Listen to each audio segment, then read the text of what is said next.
sobre un trabajador de 44 años de edad. Presión arterial 130/75, pulso 110, respiraciones 22, escala de coma de Glasgow 15.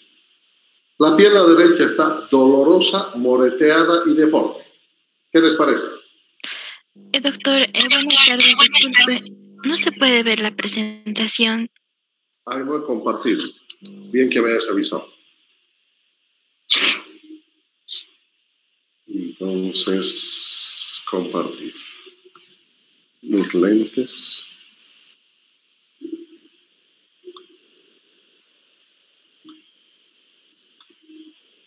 Me olvidé de compartir, van a disculpar.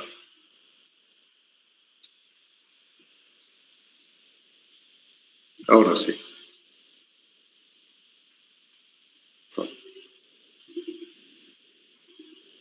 Bueno.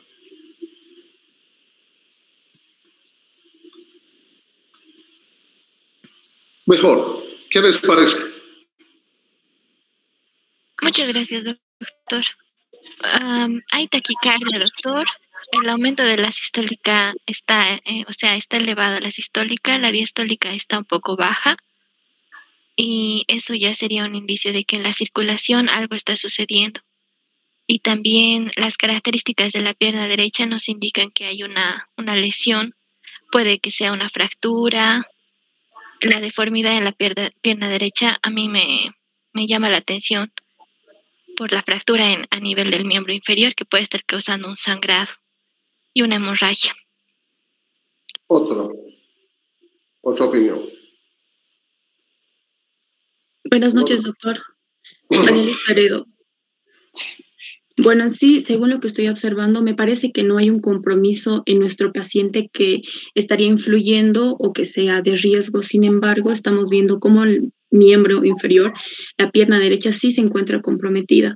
Entonces, toda nuestra revisión, incluso lo que vayamos a realizar, estaría enfocado más en la pierna derecha. Sin embargo, a mí también me parece que hay una alteración en el estado hemodinámico, principalmente en el pulso, porque encontramos una taquisfigmia. Entonces existe pérdida de sangre. 5.000 veces se les ha dicho el mecanismo de lesión. Se le ha caído una pared encima. La pierna está aplastada, muy dolorosa, moreteada y deforme. ¿En qué vamos a pensar? El resto son distractores. Siempre en una consulta, en una pregunta hay distractores y hay elementos centrales que orientan. Síndrome compartimental se le ha dicho cuando una pierna, un segmento de tu organismo va a estar atrapado mucho tiempo bajo de un muro, dentro de un vehículo, tienes que pensar en síndrome compartimental. Vamos a explicar el significado de las lesiones musculoesqueléticas en pacientes con lesiones múltiples. Las lesiones que comprometen la vida y la extremidad, sí, hay algunas lesiones de extremidades que ponen en riesgo la vida, y el manejo de las lesiones musculoesqueléticas. En general, hemos dicho que son impresionantes por el aspecto que traen las lesiones, ¿verdad? En la revisión primaria, y uno tiene que evaluar sin perder las prioridades. Prioridad A, vía aérea permeable con control de la columna cervical. B, ventilación, respiración y oxígeno suplementario con bolsa de recirculación a 15 litros por minuto. C, circulación con control de hemorragias externas evidentes. D, evaluación neurológica rápida con escala de coma de Glasgow. Y exposición completa con revisión anterior y posterior, evitando que el paciente se enfríe. Y terminó la revisión primaria. Y en la revisión secundaria es revisión de la punta de la cabeza al extremo distal de los pies, y es ahí donde revisamos las extremidades. Y en las extremidades nos interesa ver mecanismo de lesión. Primero, ¿qué le ha ocurrido? Yo les he dicho 1000 veces. Es más importante saber cómo ha sido el accidente para sacar las conclusiones de qué cosas puede tener ese paciente. Aquí fácilmente nosotros podemos ver la grave deformidad del muslo, con una zona moreteada. Esto ha estado comprimido por un rato seguramente, y acá el hecho de que el dolor, si el paciente puede comunicarse, va a ser un dato importantísimo. ¿Qué impacto tienen las lesiones en la revisión? Ahí va. Primero el ABC, hay que ver el sangrado externo. Si hay un sangrado externo evidente, vamos a tratar de inmovilizar la fractura, llevándose a una posición fisiológica, pero sin causar más daño del que ya tiene, ¿verdad? Entonces, es una fractura de fémur, por ejemplo. Si yo enderezo y desaparece el pulso y hay más dolor, devuelvo a la posición que estaba y en la posición que estaba se inmoviliza. Tenemos que ir en busca de pérdidas ocultas de sangre, como en la pelvis, o fractura de huesos largos. Las prioridades son las mismas en relación al manejo. Durante la revisión primaria no cambia. En estas circunstancias, una amputación traumática con sangrado activo, ¿verdad? Acá juega un rol importante un torniquete, stop bleeding, que eso es lo que necesitamos, e inmovilizar la extremidad. El resto de la extremidad es bueno recuperarla, lavarlas con agua tibia, fresquita, agua limpia, suero fisiológico y envolverlo en una toalla lo más limpia posible, ojalá hielo seco, bolsa y trasladar junto con el paciente. En la 9ª edición y en la 10ª se consolida el retorno del torniquete, porque el torniquete es un accesorio isquemiante que tiene indicaciones muy precisas actualmente. Y una de estas son amputación traumática, ¿verdad? Aquí ya se perdió la extremidad. Ya no hay nada que se isquemia distal. Por lo tanto, aquí lo que nosotros necesitamos es parar el sangrado y en estas circunstancias el torniquete tiene un rol fundamental.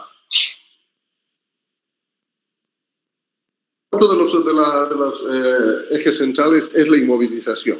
Hay un dato fundamental que tiene incómodo al paciente, que es el dolor. En las fracturas de pierna, las fracturas de cadera, por ejemplo, este inmovilizador de Thomas, como están viendo ese fierrito, es muy importante porque tiene un sistema de engranajes que es capaz de traccionar la extremidad inferior afectada a través de la tracción de este rodete. Acá está fijado esto a un sistema de tracción en un cinturón del talón, y a través de esto se está fijado en la pierna, en la parte distal, a través de tres cinturones transversales y 2 a nivel del fémur y el principal a nivel de la espina, de la fosa isquiática, del isquio, perdón. Entonces, toda la extremidad se apoya en las bandas elásticas de la férula de Thomas, y con la manilla hacemos girar y progresivamente la mano derecha no está apoyada y descansando, está buscando el pulso, ¿verdad? El pulso pedio. Si vas traccionando y el paciente no se queja de dolor y el pulso persiste, es una buena maniobra la que estás ejecutando. Pero si al movilizar esa pierna desaparece el pulso y el paciente le duele, devuelves a la posición que estaba y se mantiene en esa instancia. Los síntomas fundamentales en relación a lo que es el dolor, las parestesis, el entumecimiento son vitales. Como en este caso, por ejemplo, ¿verdad? Una lesión por atracción, que a pesar de que tenga heridas abiertas, no significa que hayas hecho la fasciotomía. Además, con una evidente deformidad que puede estar haciendo un síndrome compartimental. Por lo tanto, estos pacientes en general que van a hablar de un mecanismo como atracción o explosión, tengo que pensar en un compartimento que se caracteriza por un dolor intensísimo de 10/10. Hay adormecimiento de las partes distales, entumecimiento, y dice definitivamente, ya no estoy sintiendo la parte distal y me duele demasiado. En estos casos, el oír, el escuchar, mirar, escuchar, sentir, juega un rol importante. Hay que observar las deformidades, hay que observar las heridas, si son heridas sangrantes, hacer el control de la hemorragia por compresión directa. Al escuchar los soplos o un Doppler, esto es lo más útil, el Doppler manual, que es de gran utilidad, y en la palpación, las crepitaciones óseas, ver la calidad de los colgajos cutáneos, y es importante evaluar la parte neurológica, el déficit neurológico, vascular y la sensibilidad. Es importante conocer el estado previo a las lesiones, ¿no? Si el paciente tenía una lesión de polio, por ejemplo, y ves que está cortada y en rotación externa, no es pues fractura, sino sencillamente, y esa pierna va a ser distinta en su contextura al otro lado. Entonces hay datos muy evidentes que nos van a hacer sospechar de que tenía. El mecanismo de lesión es fundamental, y para extremidades jóvenes, el tiempo ocurrido desde la lesión hasta el rescate. Y te van a decir clarito, cuando te están apuntando y te quieren orientar a un síndrome compartimental, lo mismo que a un respiración paradojal, sinónimo de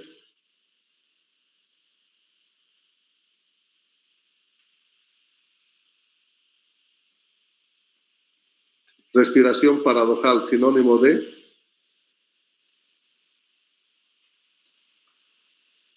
decepción total. El tiempo de la lesión, si me están diciendo esa extremidad ha quedado atrapada y el sistema de ambulancia se ha demorado 45 minutos en llegar al sitio del accidente, esa pierna ha estado atrapada durante 45 minutos y obviamente por el mecanismo de lesión yo tengo que pensar inmediatamente en un compartimiento.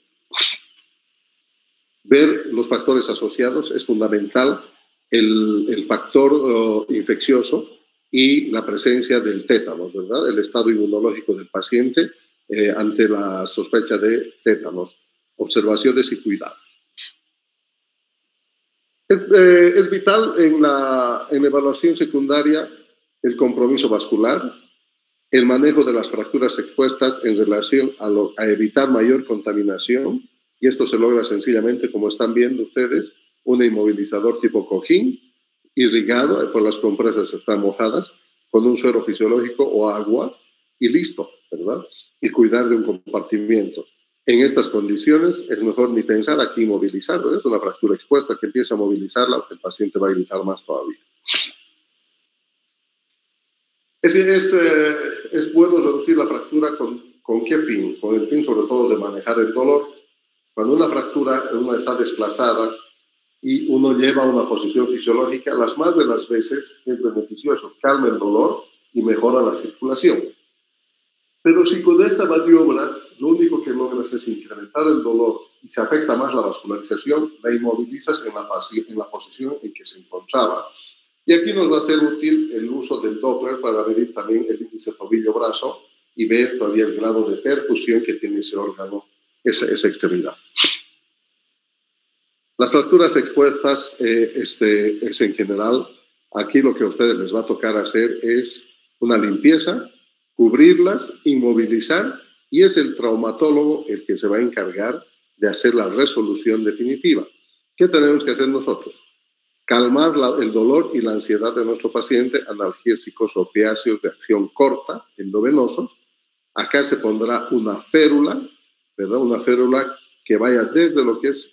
Aquí no va a funcionar un Thomas, acá necesitamos una férula tipo colchoneta que apoye toda la extremidad con el menor movimiento posible por la fractura expuesta, irrigar con solución, debridar lo necesario y traumatología, consulta con ortopedia y traumatología, y obviamente en este tipo de heridas los antibióticos precoz y la vacunación antitetánica es importante y eso está en nuestra área, ¿verdad?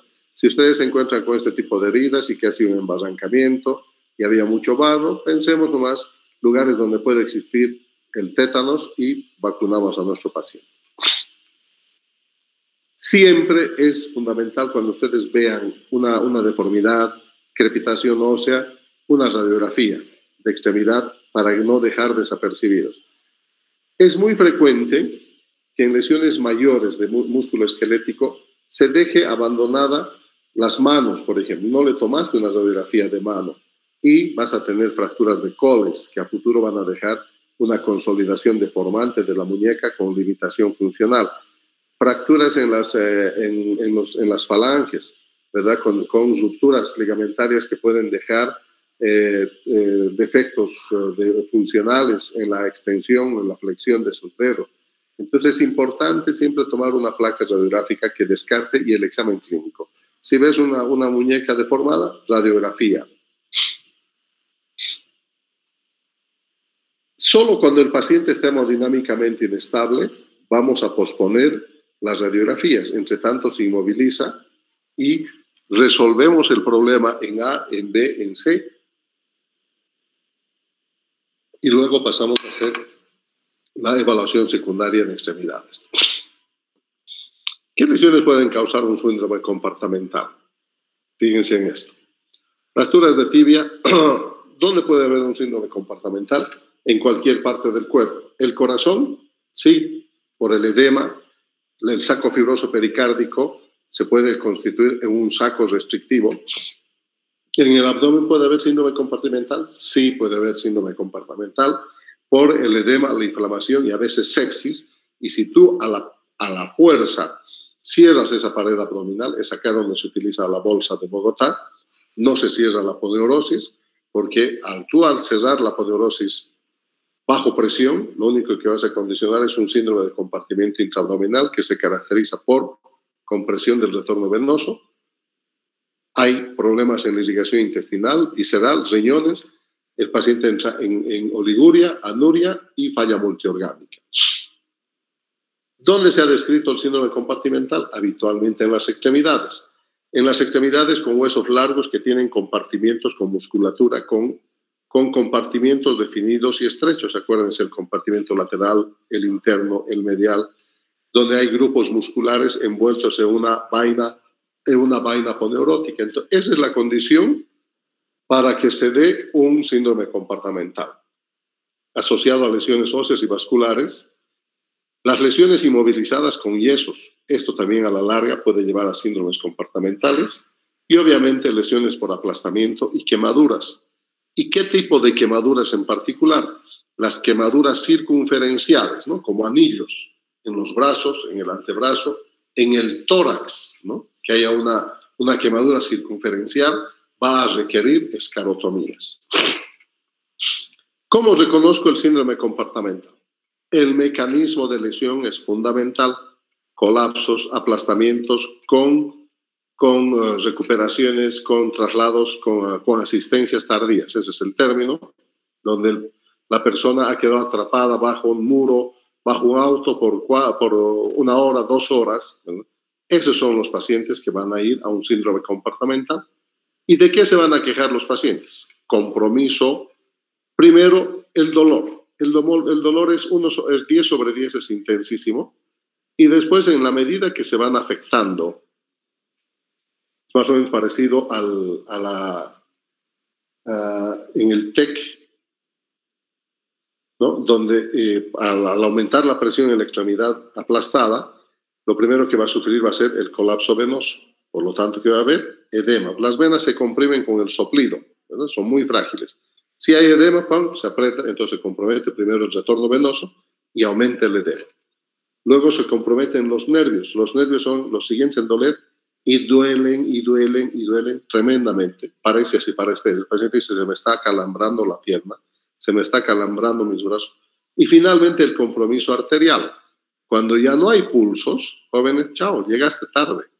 Ya la posibilidad de recuperar esa extremidad son muy pocas.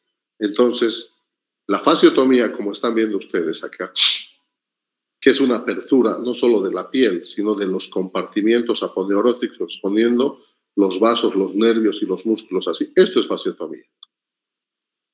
Eso es fasciotomía, ¿verdad? Entonces, ¿qué es lo que estamos logrando acá?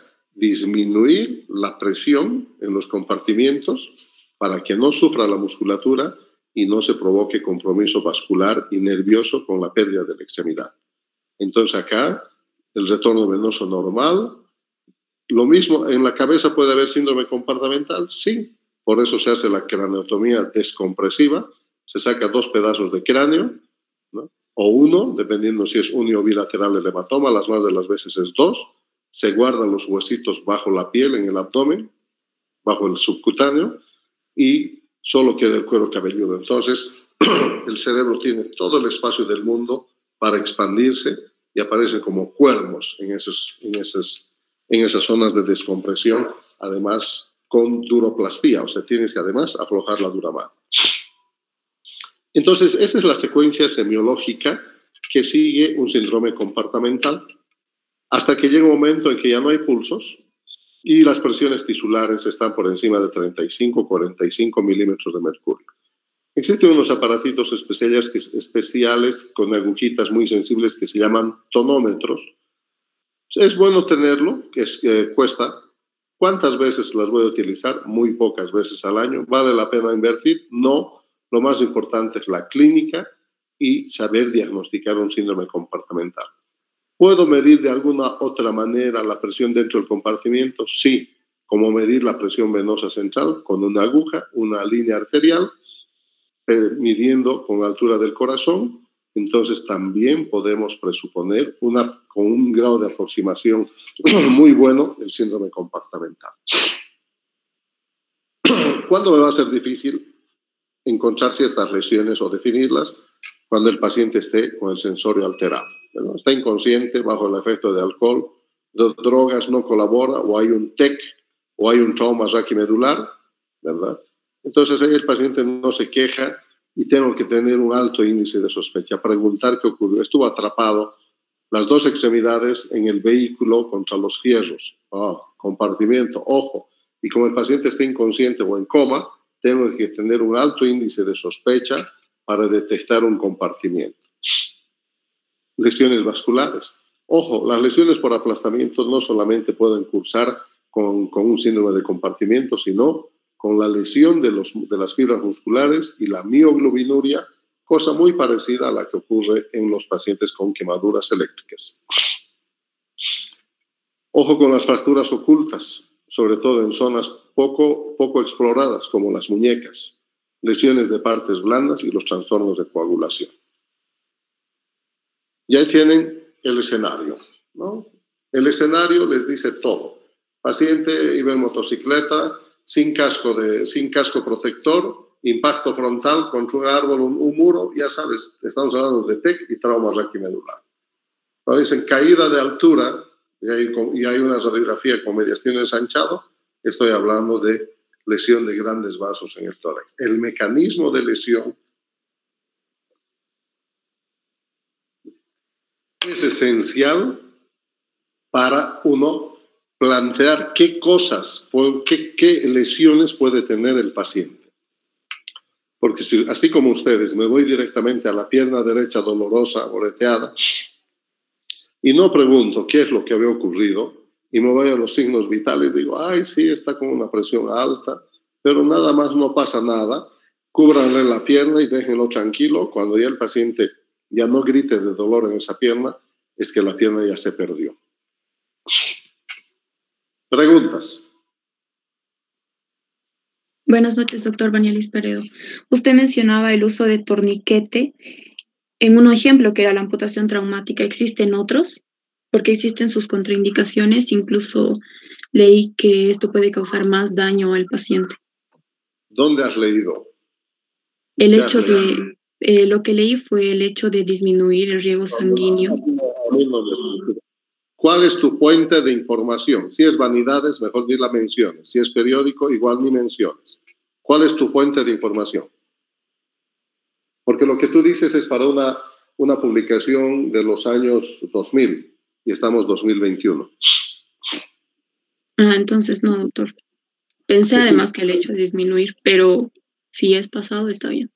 Tienes que decir la fuente de información. Y he leído en el trauma de abril del 2021 que el torniquete provoca esto. Esa es una referencia actualizada, ¿verdad? Entonces, el torniquete, vamos a hacer una excepción. ¿Dónde está? ¿Dónde estará stop bleeding? Puede ser que esté aquí. Descarga, trauma abdominal, imágenes. No hay aquí. Vamos a buscar. Stop bleeding. Aquí está. Para del sangrado.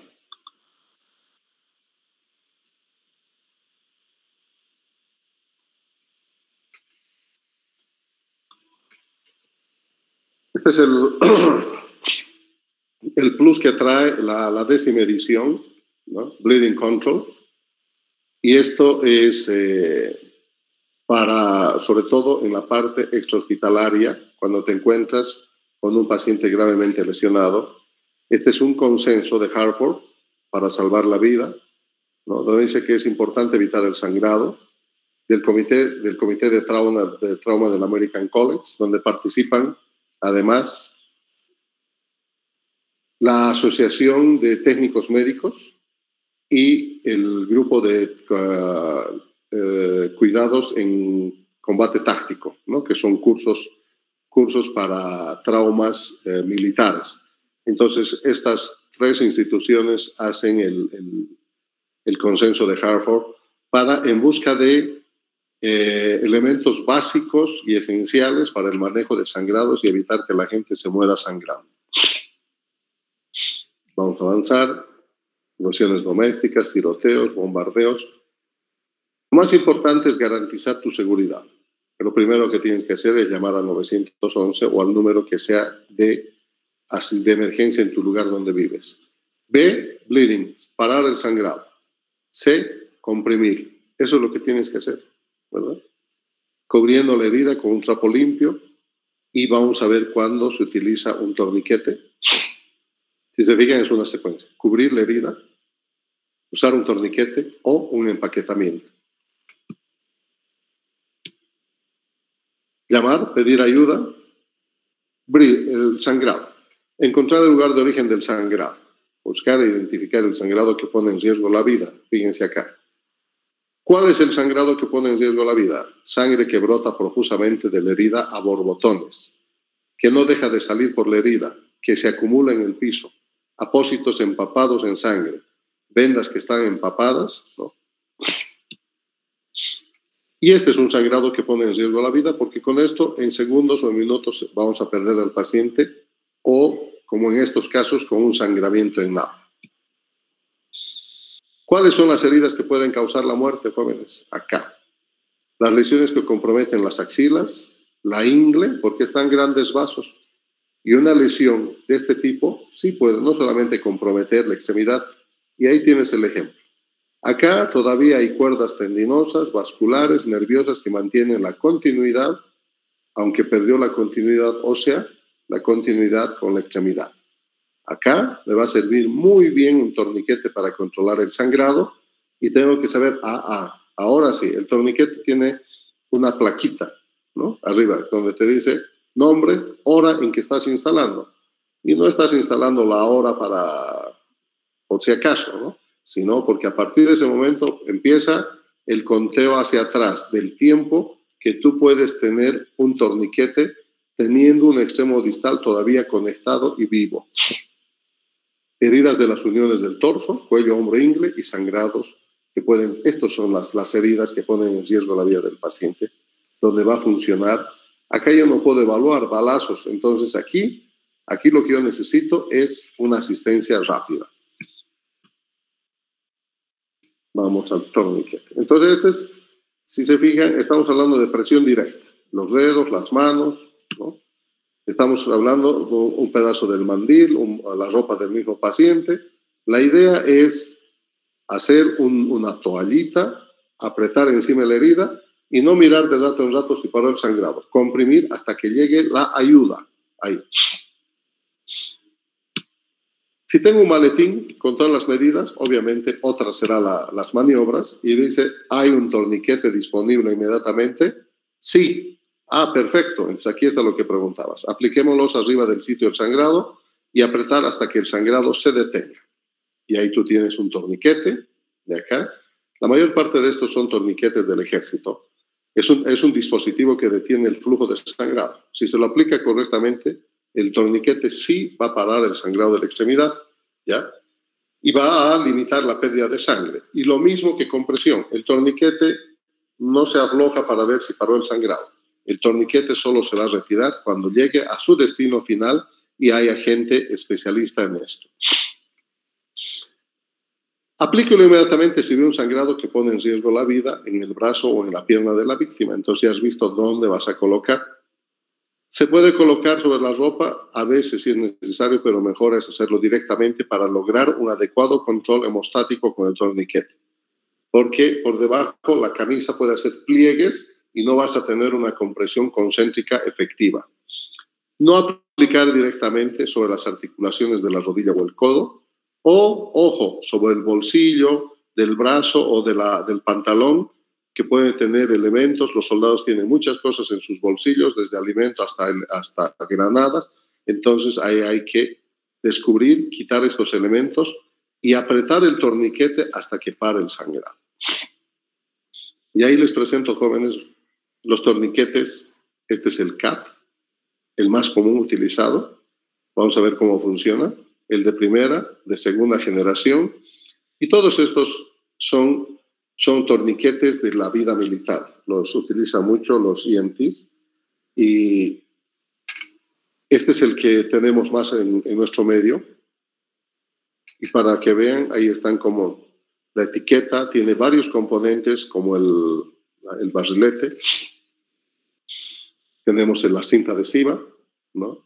El bastoncito que gira, las telas, los adhesivos con scratch. Es el preferido porque es fácil de usar y se puede aplicar rápidamente. Estas son las bandas con scratch, con el adhesivo. Entonces, ¿dónde vamos a colocar el torniquete? Por encima de la fractura. No es bueno que practiquen torniquetes entre los estudiantes porque pueden haber riesgos. Una vez elegido el sitio donde se va a ubicar lejos de la articulación y unos 2 o 3 centímetros por encima de la herida, colocamos el torniquete. Se tracciona lo más que se puede y se adhiere la banda autoadhesiva. Fíjense que todavía ni siquiera se ha adherido la banda. Este es el cinturón que va a permitir la fijación de la banda adhesiva.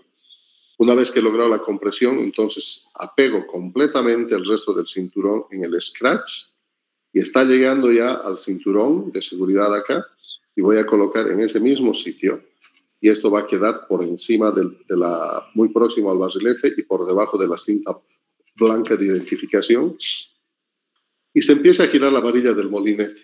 Una vez que has terminado esto, entonces el molinete tiene el objetivo de crear mayor compresión circunferencial y hasta controlar el sangrado. Listo, una vez que he logrado control del sangrado, entonces fijo el molinete en el ganchito que tenemos acá y termino de cubrir con la banda, con el scratch autoadhesivo acá. Listo, está pegado el molinete cubierto y todavía el cinturón de seguridad está libre, está esperando que tú le pegues la cintita blanca acá. Colocas la cintita blanca y dice time, ¿no? Entonces, aquí vas a marcar con un lápiz firme el momento en que estás instalando el torniquete. Ten en cuenta la hora en la que se aplicó. Si un marcador a mano, escríbala directamente. Ahora el paciente está listo para ser trasladado, para que llegue al lugar. ¿Puedo utilizar un segundo torniquete? Sí, en general proximal al anterior, ¿verdad? Entonces, si con el primero no he logrado, no es bueno soltar el primero, porque vas a perder mucha más sangre todavía y la lesión por la isquemia por reperfusión es extremadamente dolorosa. Puedo solicitar un segundo CAT y volver a apretar. No se reportan amputaciones que hayan sido, aquí está para vos, publicaciones al 2021, que hayan sido causadas por un torniquete cuando este se lo ha aplicado por menos de 2 horas. ¿Listo? No esperes encontrar una respuesta aquí que diga el torniquete se utiliza por 2 horas clavadas, por menos de 2 horas. Es mejor trasladar al paciente a un centro de trauma tan pronto como sea posible para controlar el sangrado. Es mejor arriesgar un daño del brazo o de la pierna que dejar que la víctima se desangre hasta morir. No se deben utilizar torniquetes para entrenamiento de práctica durante una situación real. El uso repetido de un torniquete durante los ejercicios de entrenamiento pueden causar daño del torniquete y por ende fallará en su funcionamiento. ¿Los torniquetes pueden causar dolor? Sí, cuando están mal aplicados. ¿Es necesario explicar esto a la víctima? El dolor no significa que el torniquete esté incorrecto, sino que sencillamente puede acompañar otro tipo de lesiones que no hemos detectado. Errores comunes del torniquete: no usar en forma oportuna, si has esperado demasiado. Que no utilices uno o sea que sigue sangrando y que lo aflojes, ¿no? Entonces aplicamos unos segundos. Ahí tienes torniquete. Esto no está disponible para ustedes, por si acaso. Está bien, doctor. Muchas gracias.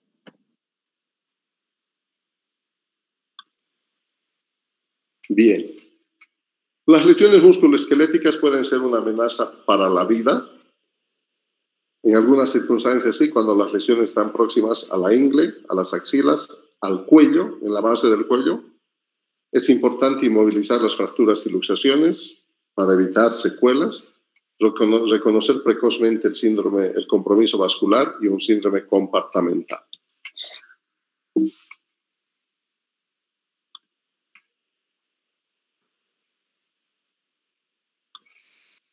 Otras lesiones con las que nosotros frecuentemente nos vemos enfrentados, ¿no? Se quemó, lo quemaron, explotó. La segunda no es muy común en nuestro medio. Las lesiones térmicas por frío, enfriamiento, probablemente la vean más en La Paz, en zonas frías, en zonas montañosas, ¿no? En los Alpes, ahí, en zonas donde donde esquían, donde hacen alpinismo. Pero es bueno saberlas. Para manejar las lesiones térmicas es necesario identificar y tratar el trauma asociado. O sea, no solamente la quemadura. Acuérdense, una lesión por explosión, por ejemplo, puede haber expulsado el primer efecto, la expulsión de la persona, ¿no? Por la onda expansiva, el impacto, ¿no?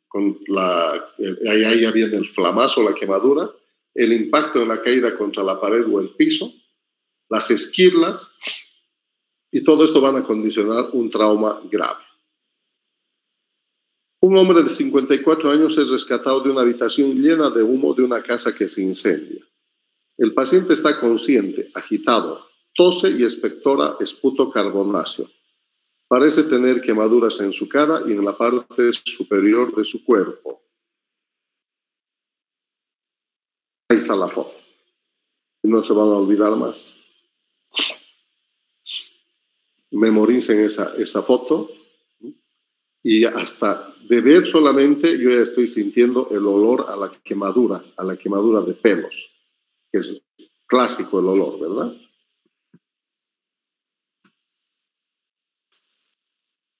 ¿Qué les parece? ¿En qué tenemos que pensar en este paciente? Hay un compromiso de la vía aérea, doctor. ¿Se ha fracturado la vía aérea? No, por las quemaduras. Estoy sospechando quemadura de la vía aérea. ¿Y por qué estás sospechando? Principalmente porque el mecanismo de lesión, es decir, la habitación estaba llena de humo y ha sacado de la casa que se encontraba incendiada. Ya. ¿Qué más? Y además por la sintomatología que presenta, principalmente el hecho de que está tosiendo. ¿Qué está tosiendo?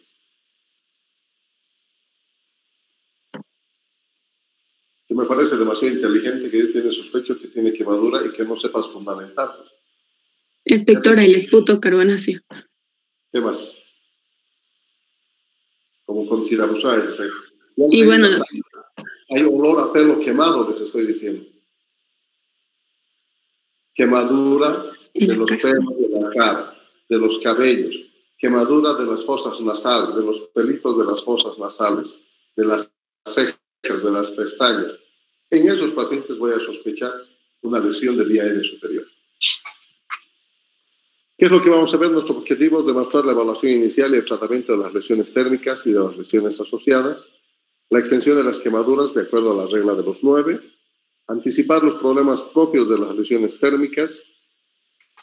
Tengo una curiosidad.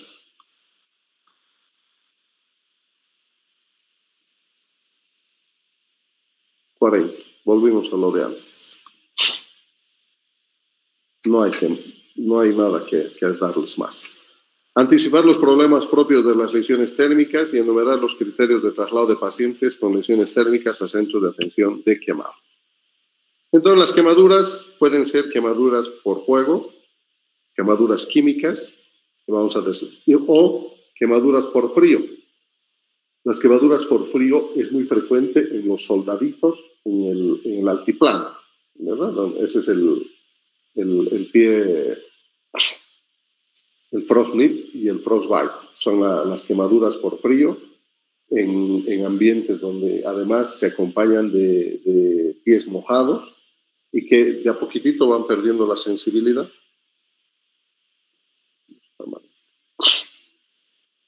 Y las quemaduras por líquidos calientes, fuego, las químicas son distintas a estas y las características macroscópicas de las quemaduras nos permite a nosotros clasificarlas en quemaduras de primer grado, segundo grado, tercer grado, ¿verdad? Las de segundo grado superficiales y profundas, y con la regla de los 9 nosotros podemos determinar la extensión de las quemaduras, sabiendo que una mano, una palma más dedos, representa el 1% del cuerpo. Esta ya correspondería a qué grado de quemadura.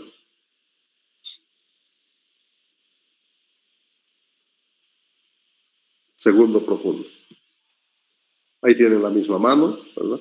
Porque cuando solamente son ampollas, estamos hablando de lesiones grado 1, como estas de acá, por ejemplo, que en este caso ya estamos hablando de quemaduras de segundo grado superficial por el compromiso, el compromiso evidente. ¿Y qué caracteriza además es el dolor? El dolor es intensísimo, tanto en las de primera como en segundo grado.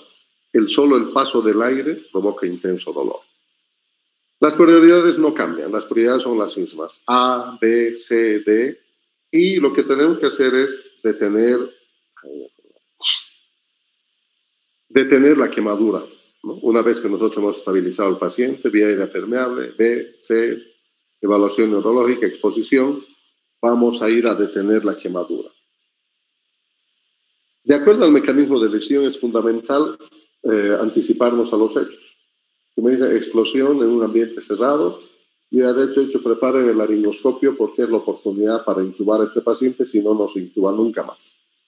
Tenemos que establecer una vía aérea permeable y una intubación endotraqueal temprana. ¿Por qué no vamos a poder intubar? Por el edema. Después no vamos a poder ver absolutamente nada, todo edematizado, y vamos a terminar haciendo una traqueostomía por una aproximación tardía en la evaluación. Oxigenar y ventilar y obtener gases arteriales y niveles de CO2, sobre todo cuando la quemadura ocurre en un ambiente cerrado, por los niveles altos por la intoxicación por monóxido de carbono. ¿Cómo voy a identificar una quemadura? Ahí está la respuesta. Mecanismo de lesión, ¿verdad? Flamazo, expulsión, estallido en un ambiente cerrado, estallido de una garrafa de gas. Entonces ya el mecanismo de lesión te está diciendo que. ¿Y qué más voy a encontrar? Voy a encontrar el paciente con tos, dificultad respiratoria, esputo carbonáceo, ya está hecho. Quemadura de las vibrisas de las fosas nasales, ya está hecho. Quemadura de acá fíjense, los pelos, hasta huele a pelo quemado esta foto. A eso les decía, miren, la nariz. Si a este paciente no se lo intuba en este momento, probablemente después, miren, hasta gordito, probablemente después. Y ojo, miren esta quemadura circunferencial. Ojo con las quemaduras circunferenciales. Voz ronca y estridor, hipoxia, orofaringe inflamada, historia de espacio confinado, esputo carbonáceo, carboximoglobina igual o mayor a 10, cabello, cejas, pestañas chamuscadas. ¿Qué tenemos que hacer? Primero A, B y en C. Aquí es importante, acuérdense, que la superficie quemada va a empezar a perder grandes cantidades de líquido y por lo tanto la reposición de líquidos es fundamental en el quemado. Primero, hay que cubrir al paciente con sábanas estériles o limpias, ¿verdad? Y segundo, empezar a reponer líquidos en base a la cantidad, en base a la superficie corporal quemada y a la profundidad, de acuerdo a la regla de Parkland. ¿Para qué? Para lograr un gasto urinario satisfactorio.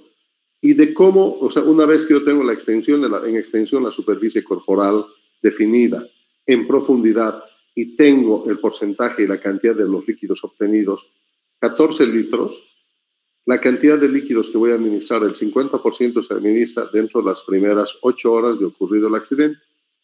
El paciente ha llegado a la 1 de la tarde de hoy, entonces, y el accidente ha ocurrido, la quemadura ha ocurrido a las 10 de la mañana. 11, 12, 1, han transcurrido 3 horas ya hasta la llegada al hospital. Por lo tanto, a mí me quedan solamente 5 horas. En 5 horas tengo que administrar los 8 litros porque esa es la cantidad que requiere el paciente. Y la otra mitad del otro 50% se administra en las siguientes 12 horas. ¿Y cómo se estima la extensión? En base a la regla de los 9. 9 tórax, 9 abdomen, 18. En el torso igual, 9 la parte alta y baja, 18. Brazos, 4 y medio, 4 y medio, 9. Pelvis, periné, 1, lo mismo que las manos. Muslos, cara anterior, 9, 9. Cara posterior, 9, 9. Entonces, con la regla de las 9, tú puedes determinar la extensión y luego tú verás la profundidad. Y en los niños, obviamente, por el tamaño desproporcionado que tiene la cabeza en relación al resto del cuerpo, es que se aumenta a 9 adelante y 9 atrás. Y esto es bueno tenerlo como en gráfico para poder analizar. Quemadura de espesor parcial. Los argentinos utilizan la clasificación de A, B, C. Es la clasificación de Benaim. Es para ellos, los argentinos son muy buenos para poner nombres. Mejor acostúmbrense a utilizar quemaduras de grado superficial, ¿no? Grado 1, grado 2, ¿no? Superficiales y profundas, y grado 3. Quemadura de espesor total, fíjense aquí cómo la piel tiene el aspecto ya de cuero carbonizado. Aquí está completamente quemado y las más de las veces estos pacientes ya no sienten dolor, pero la afectación es seria. Y fíjense, el paciente no han podido intubar por boca y han hecho una intubación, fíjense, nasotraqueal, ¿verdad? Entonces, cada situación en particular exige de una habilidad. Seguramente han tenido problemas con la vía aérea por el edema y han recurrido a hacer una intubación nasotraqueal, las opciones que uno tiene. ¿Cuál es el flujo de infusión y el tipo? Entonces, de acuerdo a la regla de Parkland, se utilizan 2 a 4 ml de Ringer lactato tibio por kilo peso y superficie corporal quemada. Ahí tienes. Para las primeras 24 horas. La mitad del volumen en las primeras 8 horas y el resto en las 16, y siempre monitorizando el débito urinario. La información amplia es fundamental en todo paciente con trauma, al inicio de la revisión secundaria, alergias, medicamentos, patologías, libaciones y ambiente. La vacunación antitetánica es fundamental. No solamente hay quemaduras por fuego, otras son las quemaduras químicas, que es un reto, ¿no? Porque tienes que empezar a adivinar con qué se quemó. Dentro de las quemaduras químicas tenemos el ácido nítrico, el ácido sulfúrico, y si no conoces cuál es el componente y tú, en vez de colocar, es una quemadura en polvo, por ejemplo, ¿no? Que está haciendo su efecto, y es un ácido, y tú le colocas un álcali, vas a provocar una mayor quemadura todavía. Entonces es importante en lo posible definir, y las más de las veces va a ser muy útil la irrigación con abundante suero, y lo primero, con un venteo suave, quitar toda la quemadura en polvo que pudiera, la sustancia química en polvo que pudiera existir, porque ese remanente químico va a entrar, va a reaccionar con el líquido que tú le administres. Las quemaduras eléctricas son un drama, ¿no? Porque no solamente se acompañan de la quemadura, si logra sobrevivir el paciente, ese paciente ha sido expulsado de la ventana de la construcción, ha caído un piso, 2 pisos del poste eléctrico, entonces es un politraumatismo serio y que además internamente pueden tener esto, ¿no? Este paciente ya tiene un síndrome comportamental que ha sido tratado por una quemadura eléctrica con orificio de entrada, fíjense en la palma de la mano, con quemadura del dedo índice, ya no hay aquí dedo índice, se consumió, ¿verdad?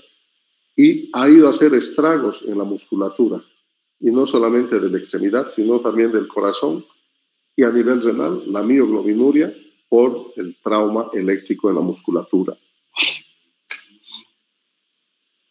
Es fundamental el incremento de la administración de líquidos para lograr una diuresis alcalina y orine bastante para tener una perfusión adecuada. ¿A quién voy a trasladar a un centro de trauma? Obviamente a pacientes con quemaduras de espesor parcial o total con más del 10% de superficie corporal quemada.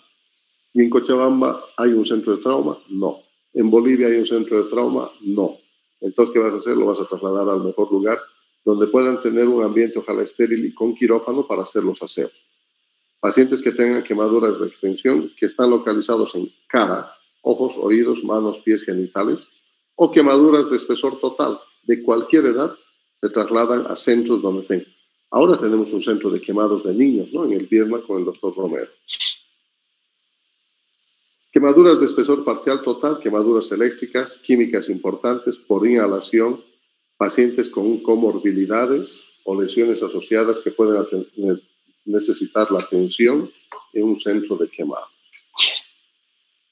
¿Cómo vamos a trasladar? Siempre previa consulta, previa comunicación con el centro de referencia, documentamos todo lo que hemos hecho con el paciente y acompañamos la información, además de las radiografías y los laboratorios.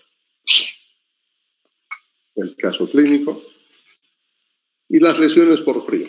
Ya vamos terminando. ¿Dónde vamos a ver esto? Este es lo frecuente. Diciembre, puede ser Nueva York, un poco extremo. Puede ser Washington, la misma época, ¿no? La Paz, sí, también. Una mujer de 72 años es encontrada fuera de su casa, acostada sobre el césped. Salió a recoger la leche, ¿verdad? Y como estaba escarchado el piso, resbaló. Es invierno y la temperatura exterior está apenas por encima de los 0 grados centígrados.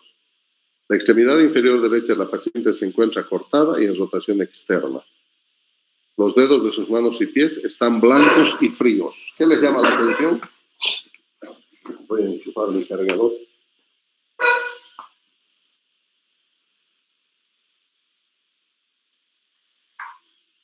¿Nada?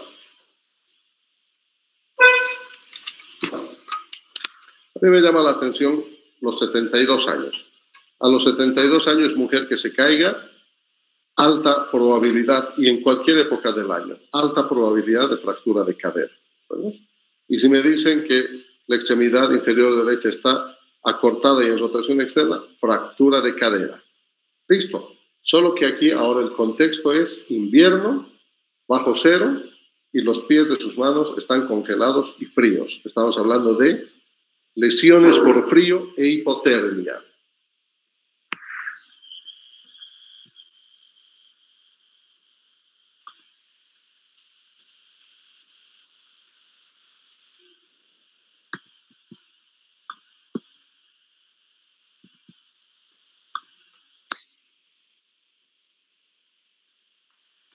¿Cómo le afecta el frío a mis pacientes? Las edades extremas, niños y adultos, tienen una extensa superficie corporal, por lo tanto, hay una evaporación altísima de temperatura y rápidamente entran en hipotermia. Es importante la temperatura, la duración de la exposición, las condiciones ambientales. Cuanto más tiempo ya estás inmóvil, se incrementa el riesgo de hipotermia, que estés mojado, la humedad, obviamente enfermedades vasculares preexistentes o heridas abiertas. ¿Cómo reconozco una lesión local por frío? Las lesiones por congelación, el frostnip, estas de acá, o la bota o el pie de trinchera, exactamente así se llama, ¿no? Son reversibles y estos necesitan calor local y húmedo. En general, un baldecito con agua caliente y ese pie va a empezar a recuperar. En cambio, los frostbite, las lesiones por congelación severa, en general ya estamos hablando de congelación vascular, microcristales al interior de los vasitos y los capilares, y en general estos ya son difíciles y son extremadamente dolorosos. ¿Cómo se trata una lesión local causada por frío? Es lo que hay que definir si es una lesión sin congelación o con congelación, si es un frostbite o es un frostnip, y en base a eso nosotros vamos a disminuir el tiempo de exposición a la congelación, tratar de recuperar. Quitarle la ropa mojada y húmeda y fría y ajustada. Esta es la clave, la extremidad afectada en agua circulante a 40 grados centígrados hasta que empiece a perfundir y el color de la piel del paciente recupere. Estos fenómenos de recalentamiento son extremadamente dolorosos, jóvenes, pero no es motivo para retirar la extremidad que está recuperando. Y el dolor se llama isquemia por reperfusión, o sea, se empieza a reperfundir y se produce un vasoespasmo isquemiante y dolor por la liberación sobre todo de las sustancias del oxígeno que son el óxido nítrico, ¿verdad? Y estos van a condicionar un dolor intensísimo durante la reperfusión por la mayor isquemia. Y los pacientes pueden llegar a una hipotermia, que no es un signo clínico, sino es una entidad clínica que tiene sus grados de hipotermia leve, moderada y severa, ¿verdad? Incluso hay una canción, no estaba muerto, estaba de parranda, estaba frío. Y entre tanto, ese paciente no lo reanimes, no lo puedes considerar muerto, porque en general las personas toleran bastante bien la hipotermia. La hipotermia leve, estamos hablando de 35 grados centígrados a 32, la moderada de 32 a 30 grados centígrados y la severa menor a 30. Todos los pacientes, obviamente con una severa y prolongada, los trastornos hidroelectrolíticos van a ser severos y podemos tener asociado trastornos del ritmo cardíaco y paro. La hipotermia sistémica, su reconocimiento es fundamental y obviamente no vas a determinar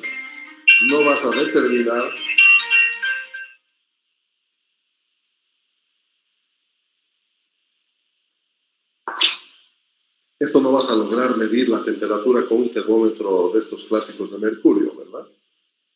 Necesitas termómetros centrales, un termómetro esofágico. Ahí sí vamos a poder nosotros medir una temperatura adecuada. Hay que evaluar el compromiso de conciencia, la piel generalmente grisácea, cianótica, y no hay ausencia de actividad respiratoria. Entonces, en estos pacientes en general, cuando hay hipotermia, obviamente si no es de muchas horas, uno puede recurrir y iniciar las maniobras de resucitación, determinando los gases en sangre y el potasio. La hipotermia leve lo único que necesita es recalentamiento, cubrir con mantas calientes.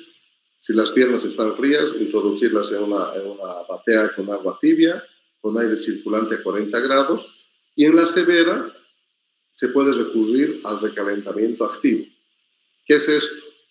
Soluciones parenterales endovenosas calientitas a 39 grados centígrados, pero no le puedes meter 20, ¿verdad? Entonces, ¿qué haces? Le colocas un tubo pleural o dos tubos, ¿no?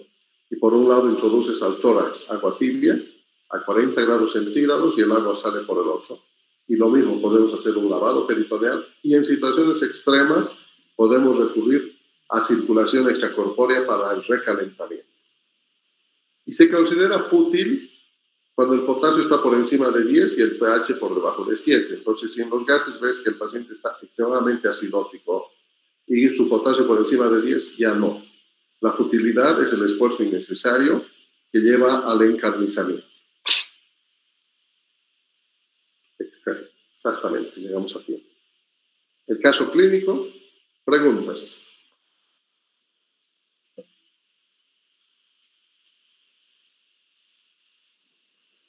Doctor, ¿en todas las quemaduras podemos usar agua, aparte de las quemaduras químicas? Es una muy buena medida el suero tibio para hacer la limpieza inicial. Quemadura por fuego y que clásico en el campo le impregnan con crema dental, ¿verdad? Entonces son sustancias que no son estériles y que van a sobreinfectar precozmente las quemaduras.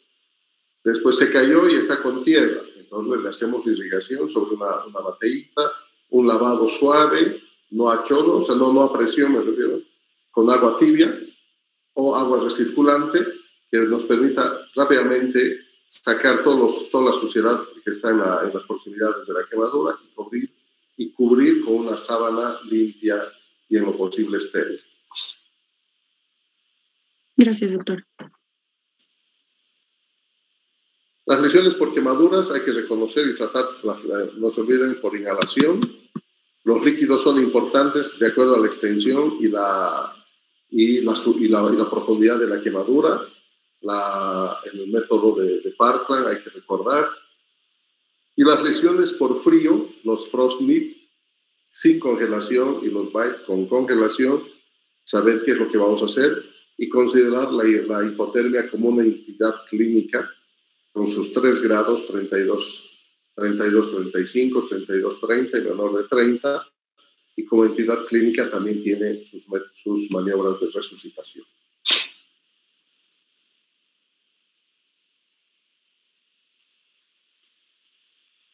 Bien, tenemos avanzado un 75%, mañana martes hacemos 10-11 y miércoles 12-13, así que la representante del curso ya puede anunciar al doctor Terán que a partir del jueves ya pueden empezar con el siguiente módulo. Ya yo termino, mañana vamos a hacer, hoy estamos ya 9, 10-11, 12-13, perfectamente completamos hasta el miércoles. ¿Tienen alguna consulta, alguna pregunta? Doctor, buenas noches.